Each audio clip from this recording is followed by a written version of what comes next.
world-class leadership and experiential learning consultant who has helped many international companies achieve quantum improvements in business performance. So far, CJ is the first and only China-based leadership and experiential learning expert who has been invited to speak at the American Society for Training and Development International Convention. Some companies that have engaged CJ include Unilever, General Electric, Dell, American Express, and many more. Without further ado, CJ, please. Thank you. As introduced, my name is CJ, and please don't believe anything else that they say. It's all a lot of advertising. The only truth in that is that I'm based in China, so don't kill me. I know that there's a lot of anti-Chinese sentiments at the moment, so don't kill me. Right, I'm based in China. I'm back. I'm a Singaporean. I'm back for my Chinese New Year holidays. Now, before we start, just like to find out how many of us has got issues or challenges in our interviews, or put it this way, how many of us actually conduct interviews? As in you really hire people. Okay, great. Most of us, great.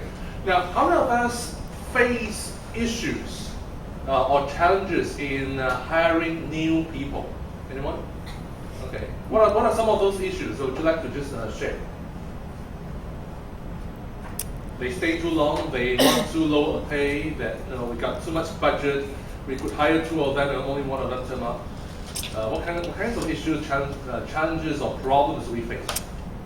Yes. To identify motivation, it's difficult sometimes. Difficult sometimes to identify the motivation of the people. Motivation. Yeah. Okay, you don't know whether they are motivated or not motivated. Okay, what else? Anyone has got this kind of situation. You hire someone. You thought that person is highly qualified, has got relevant experience working in your industry, and in fact working for either a competitor or someone that is one of the leaders in your industry. You got that person thinking that that person is going to perform really, really well for you, for your team, for your company. But what happens? Anyone that has got experience, you had a lot of expectations, was all qualified, all well done, and then when you employ that person did not perform to expectations. In fact, not only not perform to expectations, was a total flop. To the extent that not only that person did not perform to expectations, that person actually reduced the morale of everybody in the team. Okay, so it's not just neutral. It's like horrible, right? For everybody. So those are some kinds of things that happen. And what we want to do in this 1 hour or so is briefly run some introduction why such a thing happened, and what are some of the things that we can try to do to rectify it. So some of the things that we will be covering for this afternoon in 1 hour's time, we're looking at what are some of the hiring failures.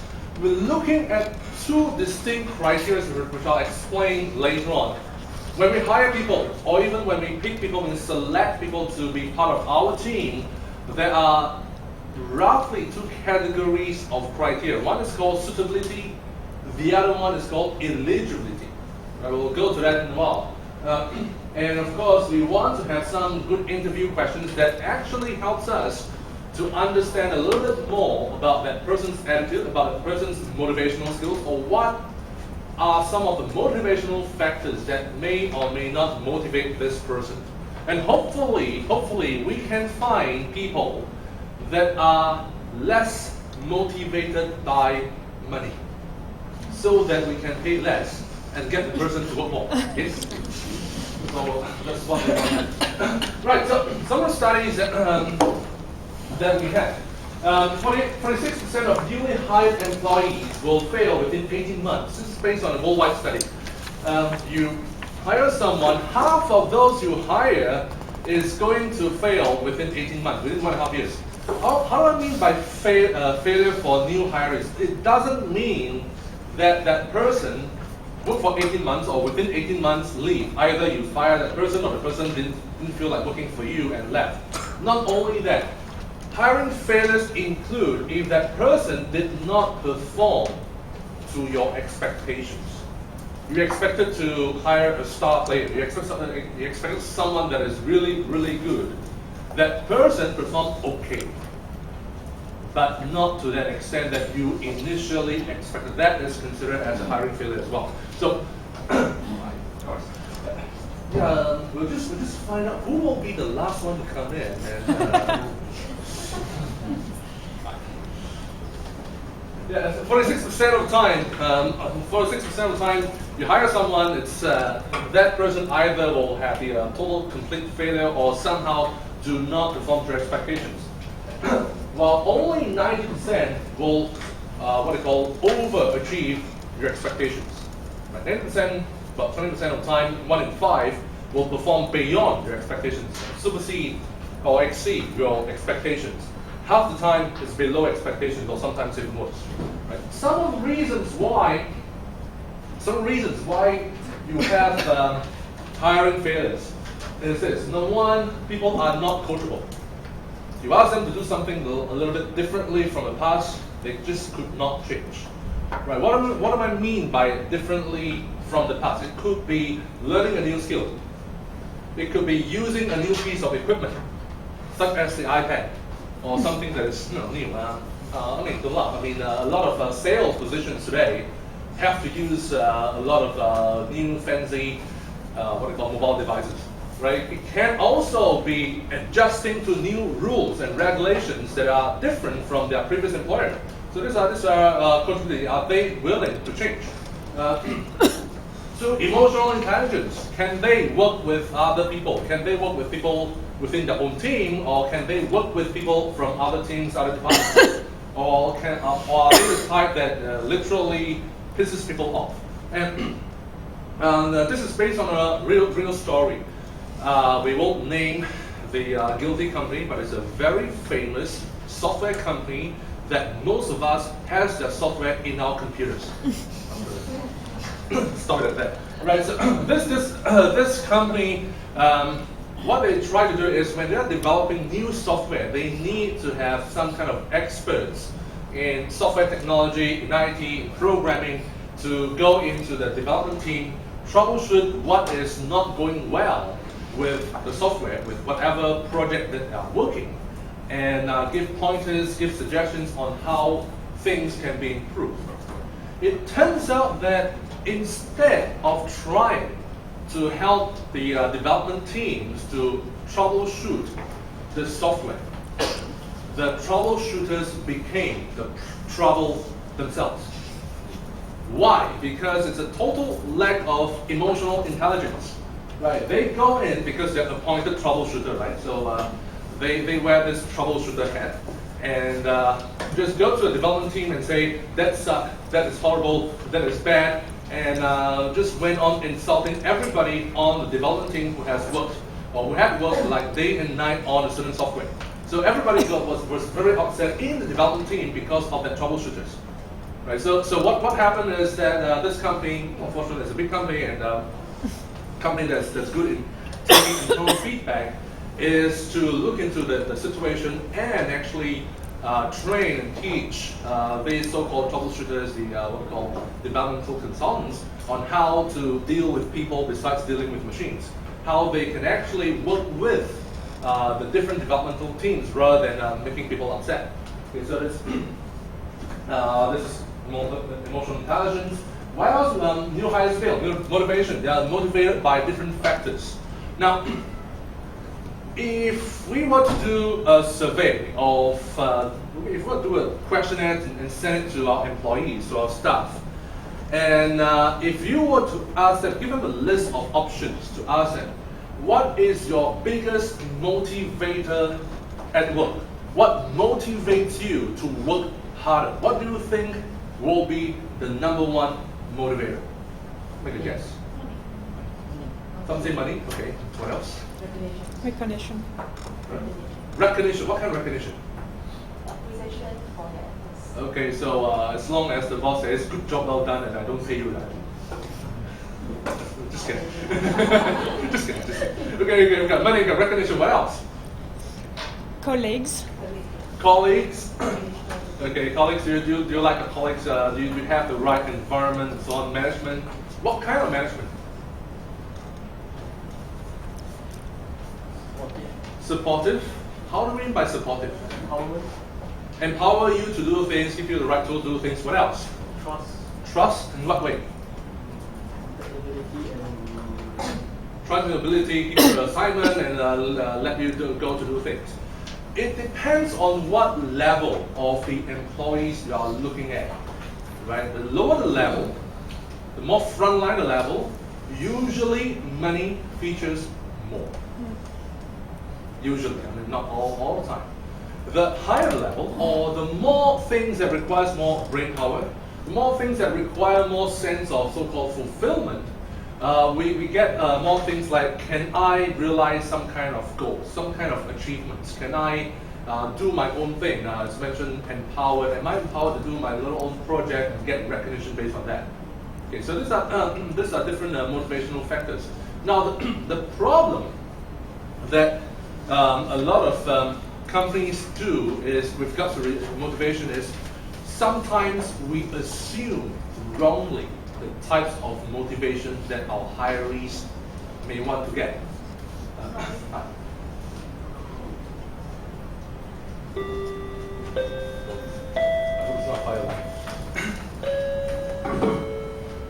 Right, so we assume wrongly the kind of motivation factors that our hirees want to get. Sometimes there are some employers thinking that as long as we pay the employees more money, they will work harder. May or may not be the case. Some people will work harder, some people won't. Some people will think that, because we want to have a great environment, we want to have good colleagues. As long as we are friendly, we make friends, everybody is buddy-buddy with one another, people will be motivated. It works for some people, may not work for other people. Right? Some people will say that we need to have work-life balance. Okay, we need to go home and fetch our kids and cook for dinner and so on. Okay, it works for some and doesn't work for others. Different people has got different motivational factors. So it really depends on, are you hiring the right type of person that fits into your idea of how you motivate your staff in general. Right? And this is one of the reasons that why people leave. Temperament, things like personalities, behavioral styles, how people will respond to one another. And sometimes there's an old saying that says that people join a company but leave what? Leave their bosses. Right? People join a company but leave their bosses. When they quit, they don't quit the company. They quit usually because they could not stand their bosses, or the bosses could not stand them. Anyway. So there could be some mismatches in temperaments. And only around 11% is because of technical competence. What is technical competence? What it means is this person does not have the skills to do the job. Only 11% of hiring mistakes or hiring failures are a result of not having the right skills to do the job. As in 89% of the time, it's due to some other factors. Right? So what we want to do is, if we want to have better hiring results, what we need to do is to look into how can we make sure that there is a right fit, there's a right match amongst the above factors. And why is that important? Now, we're going to the issue of suitability and eligibility. What these two words mean is, usually when we hire people, we look at whether this person is eligible for a job. And eligibility means, does this person have the right qualifications? Do you have the right experience in the right industry at the right level and so on?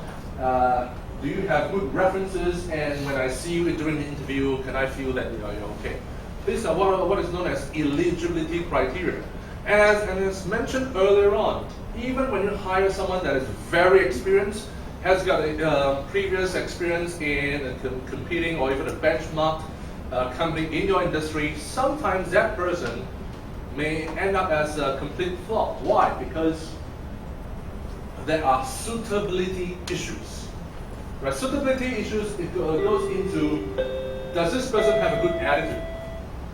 Does this person come in being motivated, being humble, wanting to learn from others, wanting to share share insights, and also like to listen to the colleagues as well? Or does this person comes in and feels like he or she is a big shot, as an headhunted from somewhere else, and everybody must do his or her bidding? Right? It's an attitude issue. Does this person have the aptitude, the ability to adapt, especially adapt to your organizational culture, adapt to your working style, adapt to new challenges, new kinds of environment, and so on? Also related to that is this person has a versatility or flexible. Is that person flexible enough to make the changes to adapt to a new environment or a way of working? And does that person fit into the role of what you want the person to do? For example, now, how many of us here have to hire salespeople? Got a sales force, hire salespeople. Okay. So if you hire salespeople, and as your sales team grows bigger, you need to hire sales managers, right? And who do you? If let's say you need to hire from the outside sales managers, what kinds of people would you want to hire as sales managers?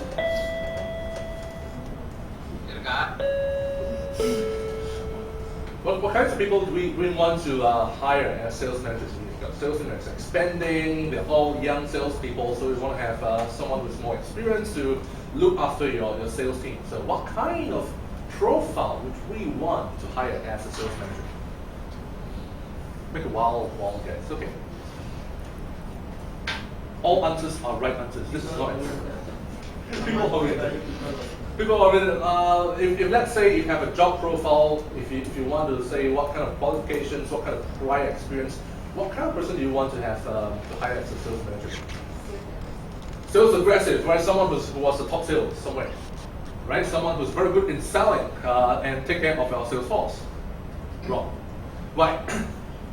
Being good in selling doesn't mean you are good in managing salespeople. They are two entirely different skill sets and requires entirely different aptitudes and attitudes. Right? So it's a total different thing. You can hire the best top salesperson around that you can find in the whole world. That person may actually end up a very poor sales manager. We don't know. Right? But it doesn't mean that an experienced salesperson will be a good sales manager. So it's a role fit. Can that person settle into the new role? You want that person who was a salesperson, who was a great salesperson, to become a new role as a sales manager. Can that person adapt to this new role? Same thing. If you are in manufacturing, if you're in technical services, if you have engineers, if you want to hire engineering managers, same thing as well. If you hire the best engineer, that engineer may not be a good engineering manager. It's a role fit. Can that person fit in this role? The other part is a culture fit. Can that person fit into your unique organizational culture? Right? Cultures are not just like Singapore culture and China culture and Malaysian culture. It's not just national cultures. Cultures are, every organization, every company has got its own unique culture. Every department sometimes has got, or division sometimes has got its own culture. Every team or every small department can have your own subcultures as well. So can that person fit into your culture? So these are some of the things that we need to consider. And if we were to just put this into a 2x2 kind of column, and this is how we put it. We have eligible, ineligible, unsuitable, and suitable. And if you have someone who is ineligible and unsuitable, it's called a gone case, it's called a misfit. Right? We don't have to bother on these people. These people, either you would not hire that person in the first place, or that if you hire that person by mistake, that person will be gone very soon. Right, so that's called the total misfit.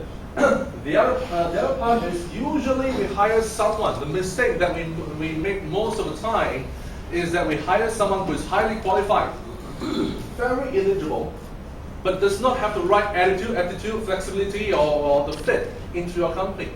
And you have very highly eligible but unsuitable. So that's a mistake that we make. And if you hire someone that's suitable but ineligible, lack the qualification, lack the relevant experience, but it's a good fit, has got great attitude. This is what we call a surprise fit. And the ideal fit will be someone who is suitable and eligible. Now, if you are going to hire someone, anyone who is hiring people immediately after Chinese New Year, anyone? I know who to send my CV to. Right, so if you're hiring someone after Chinese New Year, or if you're going to hire someone soon, which, these two columns we don't even consider. Right? Between these two, suitable but ineligible, suitable and eligible, which one will give you a better outcome? Top one or the bottom one? Which one will be a better outcome? One is suitable but ineligible, as in lacking qualifications, great attitude. The other person is great attitude, also have the right qualifications. So which one will give you a better outcome, a better result, better performance, a better deal?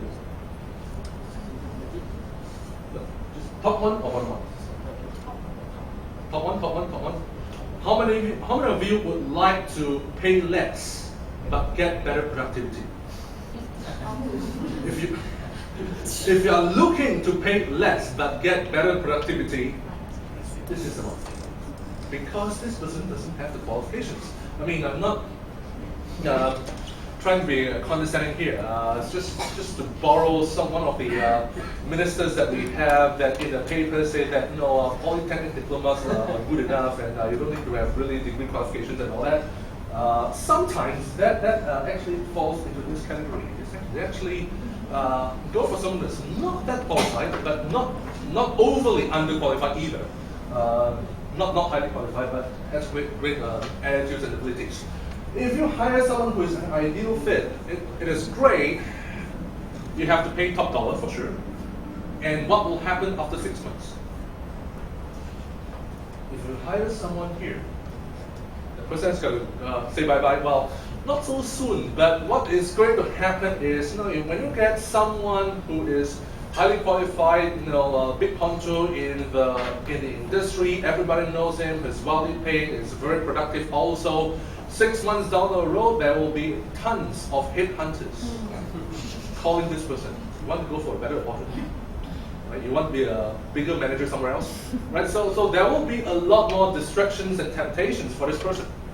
Right? And if you are that person's boss, if 6 months down the road, you happen to have that fight with this employee, whether it's your fault or that person's fault, doesn't matter. You just have to have a fight, conflicts or whatever it is with this employee. That person is more likely to send the CV to one of these many headhunters. Okay, so it need not always be what we call the ideal people that gives you the best results. Sometimes the most ideal people can actually give you disappointing results because 6 months later, 1 year later, 1.5 years later. 1, 2. Okay, we all hear that. In case there's a fire, we can hear there's a fire. Yeah, sometimes it can be disappointing because 1 year, 1.5 years down the road, that person may just leave for so-called greener pastures. And in fact, if you read the papers this morning, it's expected that 2014 is going to be a more volatile year. That employers are willing to give pay increments to existing employees, about 3 to 6%. But if you change jobs, you may end up with 15 to 20% pay increment. It's a paper today, all right, based on 2 different headhunters. So yeah, if you hire that could be a potential danger. But if you hire from someone here, it may give you results. The problem with hiring someone here is that it is a lot more difficult to justify that decision to your boss. Why you hire someone of a lower qualification, less experience, but it's got a good attitude. After all, how do you justify, how do you measure, how do you detect that the person has got good attitude? Which we will be coming up next. Right, so again, if you want to test a person's skills is always easy You can use different kind of aptitude scoring. You can monitor fetal heart tones with hiring nurses. These are all nurse, what we call, hiring nurses. These are all the nurses skills. If you're hiring programmers, these are all the programming knowledge. Now you can set a test to people if you want to hire based on skills. It's easy. If you want to test attitude, that's a lot more difficult. Now, why attitude? This is Herb Kelleher, who is one of the founders of Southwest Airlines. Southwest Airlines, if you are not aware of what's happening in the US, they are one of the most profitable airlines in the world. Not just in the US, but the world. Right? And not just 1-2 years, they have been one of the most profitable airlines like for a straight 20 years. Okay, that's Southwest Airlines. So what the founder said is, if you don't have good attitude, we don't want you, no matter how skilled you are. We can't change skill levels through training. You can't change attitude. Right? And there's a saying that says that you train for skills, because skills can be upgraded easily or relatively easily. If that person is poor in attitude, it's very hard to change. Okay, so it's easier to train skills, it's a lot harder to change attitude. So 2 kinds of attitude. Very simply put, there are only 2 kinds of attitude. One is what is known as the problem bringers. As in, when that person meets up with the problem, that person will come to you and say, boss, I have a problem. And then nothing else. As in, boss, I have a problem, solve my problem. Sounds a lot like a typical Singaporean, doesn't it? Complaining. Right, so the other one is problem solvers. Problem solvers doesn't mean that you're a Superman or Superwoman, that you can solve all the problems. What it means is that you tell the boss, I have a problem, and you suggest to the boss that this could be some of the ways that we can look into how we can solve the problem. We may not have the full solution, but we would like to explore how we can solve the problem. So the person on the left is just complain and expect the boss to do everything. The person on the right is like, well, let's explore how we can resolve the situation. May or may not be solvable, but let's be more positive and look into how we can solve the problem. So these are people who are more negative, and these are people who are more positive, generally speaking. Okay, so in a nutshell, if you are looking at hiring people with attitude, or we want to know what kind of attitudes are we hiring, we want to be able to spot these 2 types of attitudes in our interviews. And this is how we do it. Low performers. This is some of the characteristics of low performers. They are whining, always complaining. Complain about ex-bosses, ex-ex-bosses, ex-colleagues, everyone. Very negative, me first, blaming someone for all trouble, dramatic, stir up trouble. High performers, don't quit until it's right, team player, take risks, etc. Okay, so these are general characteristics.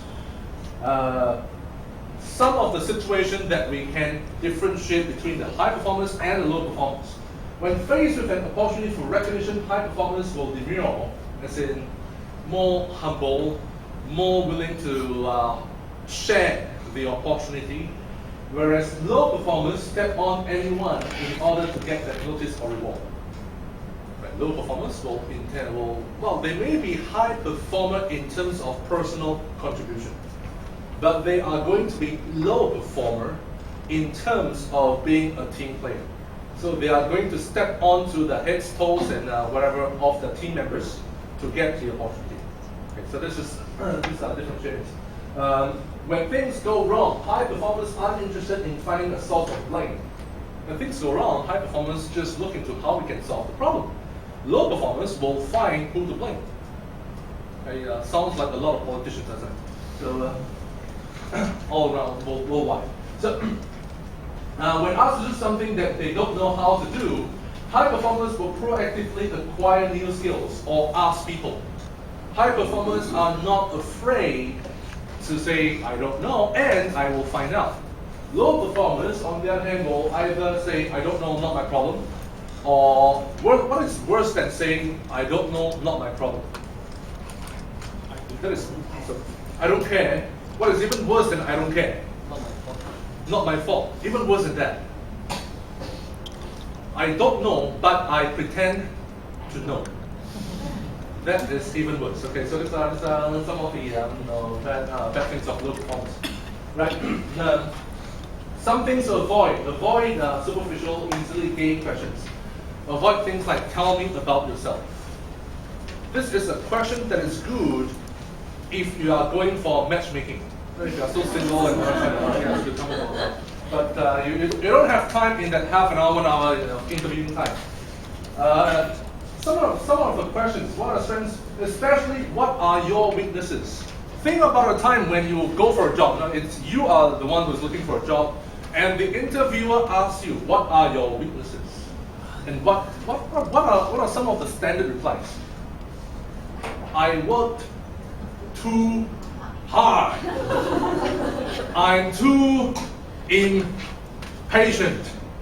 Right, so these are some of the very standardized answers. I work too hard, I'm too impatient, which basically is not really a weakness. It's just you're covering up the weakness as strength.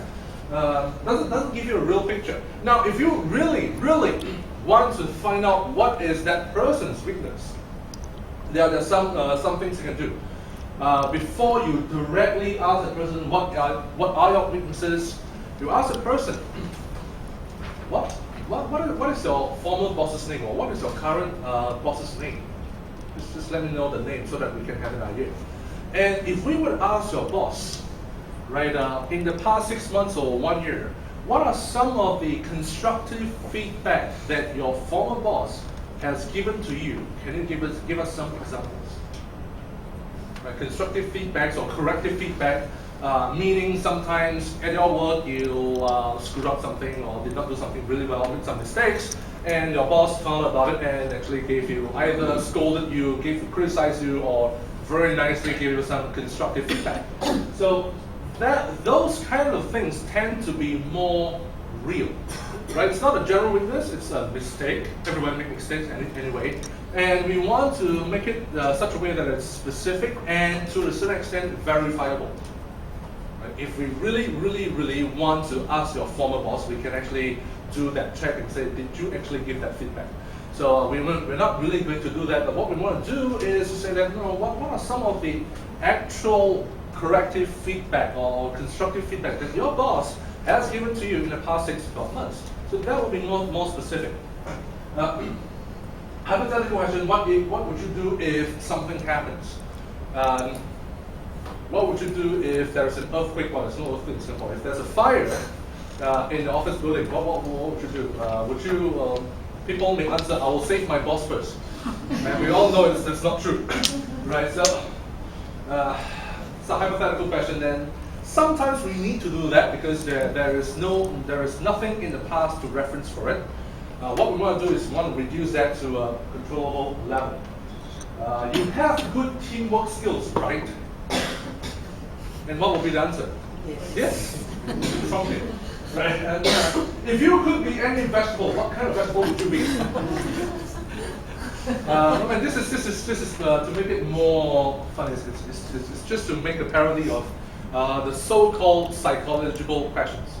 If you could be 4 kinds of animals, what animal would you be? And they are supposed to be linked to some psychological background, which unfortunately are not well tested. Right? There are some cues on that, but they are not really well tested, so you probably don't want to base too much on it. So anyways, if you want to ask a question, and some of us are familiar with behavioral interview questions, so we want to know what kind of behaviors that person has given a certain situation that happened in the past. It must be a real situation that happened in the past. And there are 2 ways of asking a question.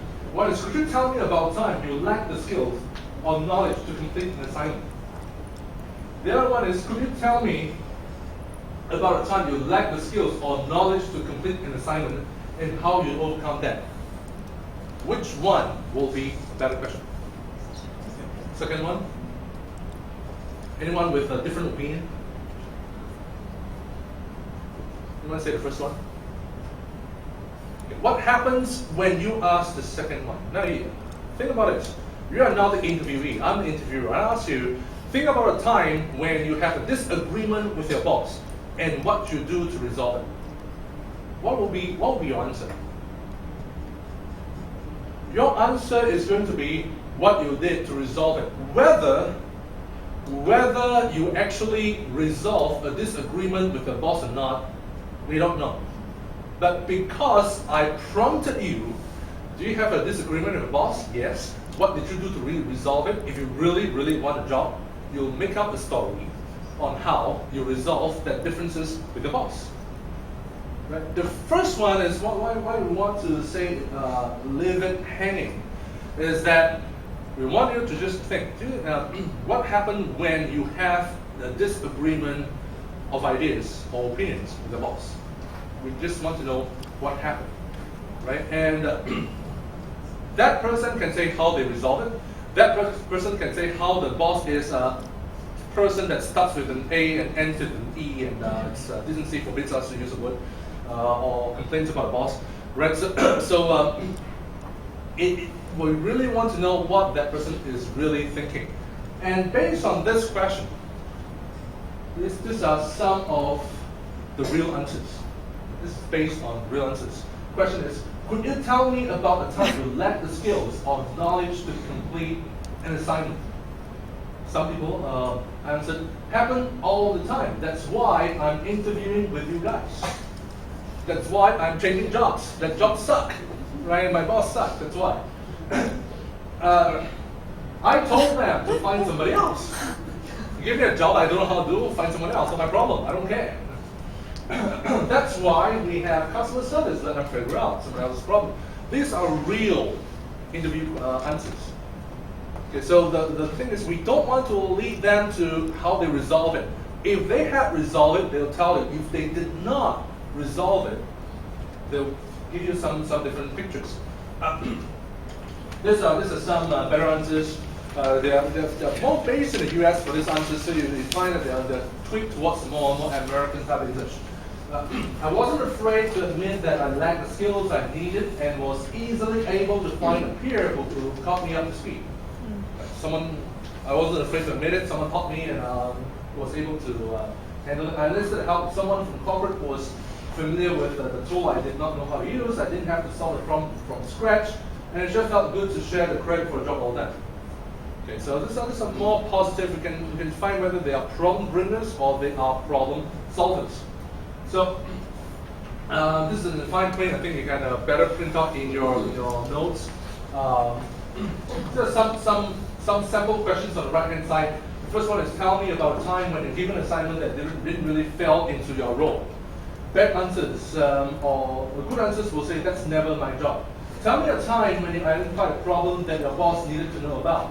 They bring me solutions, not problems. Tell me about a time when you are given an impossible deadline. You don't quit until the job is done. Okay, so these are some of the sample questions. And what we want to do is to come up with what will be some of the expected good answers. Okay, we won't go line by line based on this own notes. What we need to do is to come up with different scenarios that you think are critical to performing well for that particular job. So if you're in sales or if you are hiring salespeople, tell me a time that after a whole week of following up this customer just ignored you. Something like that. If you're in engineering, tell me a time that you need to get certain things fixed, but after a week of trying, the thing just does not work. Let them come to you and tell you how the story ends. We need to also, it's not just about interviewing questions. We also need to develop what is known as an answer key. What is answer key? You need to have model answers. It's just like our O-levels, A-levels, and our exams, the multiple of exams that we take. You sit for exams, the people that mark your exam paper must have what? Model answers. Right? For two reasons. One, you need to know what is a good answer. Number two, your interviews, you are likely to have more than one round of interview. That means you're likely to have more than one interviewer. Right? Sometimes you are not in the same room at the same time. So you need to somehow have a more or less standard, as in what constitutes good answers and what constitutes bad answers. You need to have that kind of a common knowledge. Again, this is certain things that happen regularly in a lot of companies, right? The HR think that this is a great candidate. Why? Because it's got great attitude, willing to learn, willing to change, willing to adapt. It's great. Then we put a person to the hiring department. The hiring department says that person still lacks in terms of qualifications, doesn't have enough work experience. We have someone who's got more work experience and more better qualified, and forget all about the suitability criteria. Right? As a result, you hire someone who is supposed to be more experienced and turns out to be a flop. Okay, so you need to have that common understanding internally first, and then have the interviews, have the hiring process later. Right? Some of the things that we need to think about to formulate the right questions and the right answers. So, some things to think about. What are some of the behavioral styles that your top performers have? How do you know what are some of the suitability issues that you need to be aware of for your new hires? In other words, besides things like qualifications, work experience, etc., what are some of the softer or less visible aspects that will make or break in this particular job? Right? Sometimes the answer lies within your organization. So you may want to just look into, if you already have a pool of people that are doing the same job, and some of them are better performers. They are good performers, not just only in terms of the job, the results, but also on the whole as a team player, being able to communicate well, has good emotional intelligence, and so on. So they are great in the job in all aspects. What are some of the behavioral styles or behavioral characteristics that those best players have? We can isolate them, and also not only what are the behavioral styles that your top performers have, we also need to find out what are some of those behaviors that are missing in the low performers. It's not just the behaviors that top performers have. Those same behaviors have to be absent from low performers. So in other words, if you hire someone, okay, read someone in customer service and sales, okay, that person is polite, courteous, smile a lot, customer service. Top performers will have that. Low performers will also have that. So you may want to look into what are something that are differentiating factors. It could be the top performers actually go the extra mile of helping a customer, even though it is not required of that person on the job. The low performers, after the customer leaves the counter, they don't care about customer. Right? They are both polite, friendly, willing to share answers, but there are some distinction in different behaviors between the top and the low performers. So we need to find out internally what are those distinguishing factors, whether it's behavioral styles, behaviors, etc. What are some of the behavioral styles that are critical for a job? Not only the top performance, but in the job itself, if you need to do a job well, what are some of the things, what are some of the behaviors that need, or behavioral styles that need to be performing well on the job?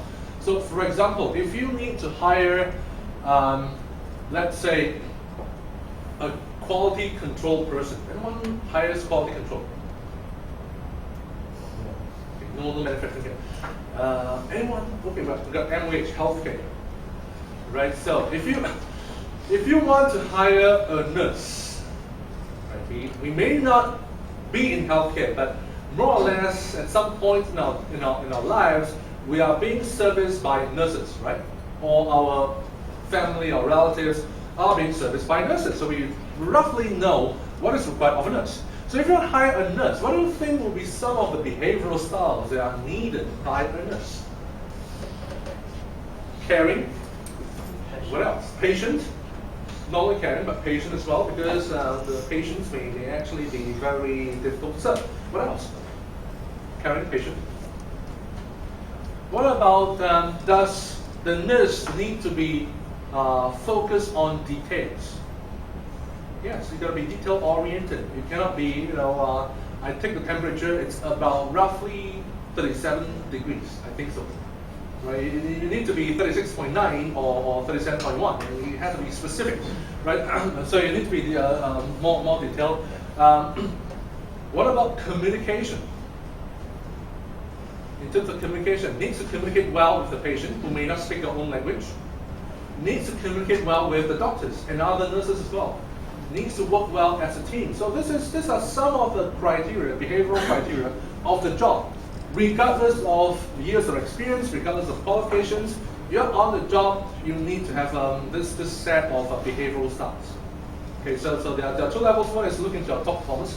What are the things that our top performers are doing that your low performers are not doing? So that's a distinguishing factor. The other one is more basic, as in for this job, what are some of the things that are must requirements for this job itself in terms of behavioral styles? And for the role, as in what kind of position? Are you looking at nurse, or are you looking at head nurse, or so on? For that particular role, are you looking at an individual contributor? Are you looking at a supervisor? Are you looking at a manager or a senior manager for a different role? What else is required for the role? So as a manager, if you're hiring a manager, what kinds of behaviors would you expect of a manager? As in a manager that you have direct reports. What kind of behavioral styles?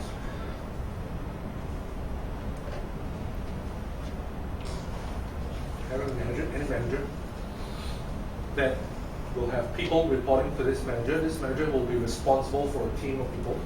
So what kind of behavioral styles does this manager need to have?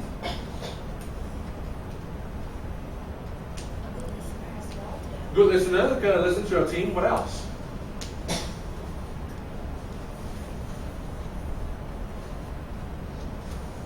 Think about what a manager needs to do. There are two or more areas the managers need to do. One is the manager somehow needs to get along well with the team. Right? Whether it is you have things that you need your team to do, so you need to delegate well, you need to communicate well, you may need to listen, you may need to coach, you may need to develop the strengths or the skills of the team members. The other part of the manager does is that the manager needs to set directions. Where are we going? What we need to do? What are some of the targets we need to meet? What are goals we need the team to achieve? Right, so these are some of the things that a manager will need, any kind of manager. So because of those two roles of a manager, we'll need to think about what will be some of the behaviors that is required for that manager. So some of the roles, some behavioral styles for a manager that a manager should not have. If the person is overly introverted, good manager or not a good manager? Overly introverted, prefers to deal with machines than talk to people. Bad choice for the manager, right? This will be a good specialist, but not a good manager, right? If that person is very good in communication, very good in what they call liven up spirit, and really very good in networking and raising morale, but not good in setting specific goals, targets for the team. Not a good manager as well. Will be a very good networker, will be a very good coordinator, but not necessarily a good manager. Right? So these are some of the things that when you look into a role, you got to think about what are some of the behaviors that we need to see in that person. From the behavior, we need to think about what are some of the questions that we need to ask when you're doing this and that. What is the general way that you did so, right? When you're faced with certain issue, what happened? And from there, you build an answer key to find out what are good answers and what are bad answers, right? Share the answer key with the rest of the people that you need to perform as interviewers as well. And as such, three main things. I mean, the whole hiring process is a lot more than this. This is just merely part of the interviewing part. It's part of the interviewing part, and the whole hiring process is a lot more, because you need to look into what is your job description. And by the way, how many of you are HRs that you actually write job descriptions and post it up on JobCV, JobStreet, or Straits Times? Anyone? Right. When you draft the job description, how did you go about drafting that job description? So laughing. Okay, we'll ask you. It may not be you, right? It doesn't happen to people in the room. It happens to people outside. A lot of HRs outside, what they do is, you need a salesperson. Okay, we'll look into what's on in the job ads outside somewhere else. Copy and paste, and then the job description, right? So these are some of the things that we do for job description, which may or may not fit into a role, and two, it may not really describe as in what are the key criteria to succeed in that role. So it actually needs more thinking to drafting the job description. From the job description, you'll also think about what will be the success factors, what will be the key behavioral styles that is required in the job role, and then you draft the interview questions. And before that, you also need to know how to read CVs, right? Things like, now again, let's talk about salespeople because a lot of things are more visible. Someone claiming, oh, I made 10 million sales last week. I exceeded my sales target by 200% last week. How do you know it's real or fake? Someone claiming, it may be real, it may not be real. How do you know? So these are some of the things that we need to look into a person's CV and want to spot whether a CV is believable or less believable. Why? Because the moment you put up a job ad, especially online ones, what will happen to your mailbox the next day? Full. Right? There will be tons of it for some reason, and this happens all over the world. There will be people who will send their CV to every single job ad. As in, some people, they had a fight with their boss, right? They are pissed off by the boss. So when they go home at night, they just send CV to every single job, right? So and this is we got a lot of junk CVs. None of the CVs are bad. It's just that they are not a match for the job for a role that we are looking for. So there's actually a lot of work to go through, sieving through all those CVs before you shortlist them, see them, interview them, and go for round 2 and finally select them. And for the more senior positions, sometimes you need to do some assessments to really make sure that besides all this interviewing skills and advices, can you rely on a more scientific tool to serve as a third-party counter check? Right, so that's in a nutshell what we do. Now, questions? If this is what I'll do, I'll turn off the video so that